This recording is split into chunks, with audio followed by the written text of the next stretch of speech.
నిజామాబాద్ నగర శివారులో గల భవానీ హోటల్ వద్ద ఆగిన ప్రైవేట్ ట్రావెల్ బస్సులో ప్రయాణిస్తున్న ప్రయాణికుడి బ్యాగ్ చోరీకి గురైంది. ఆ బ్యాగ్ లో 13 లక్షల నగదు ఉండడంతో బాధితుడు స్థానిక 6వ టౌన్ పోలీస్ స్టేషన్ లో ఫిర్యాదు చేశారు. ఈ ఘటన ఆదివారం ఉదయం జరిగింది. ముంబై నుంచి జగిత్యాల వెళుతున్న వీనస్ ట్రావెల్ బస్సులో జగిత్యాల జిల్లాకు చెందిన హనుమంతు శనివారం ముంబైలో బస్సు ఎక్కాడు. ఉదయం స్థానికంగా భవానీ హోటల్ వద్ద టిఫిన్ వాష్రూమ్ కోసం బస్సును ఆపారు. అప్పుడు హనుమంతు తన 2 బ్యాగులను బస్సులోనే ఉంచి వాష్రూమ్ వెళ్లి వచ్చాడు. అప్పటికే గుర్తు తెలియని వ్యక్తులు సంబంధిత 13 లక్షల నగదు కలిగిన ఒక బ్యాగ్ను ఎత్తుకెళ్లిపోయారు. హనుమంతు తన బ్యాగ్ కనిపించకపోయేసరికి బ్యాగ్ కోసం అంతా వెతికి స్థానికంగా 6వ టౌన్ పోలీస్ స్టేషన్లో ఫిర్యాదు చేశారు.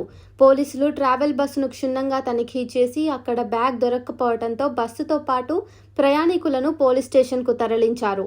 హనుమంతు 2 బ్యాగులలో వ్యాపార నిమిత్తం 19 లక్షల నగదుతో ప్రయాణిస్తుండగా అందులో 13 లక్షల నగదు కలిగిన ఒక బ్యాగ్ చోరీకి గురికాగా మరో బ్యాగ్లో ఉన్న 6 లక్షలు బ్యాగ్ బస్లోనే ఉంది.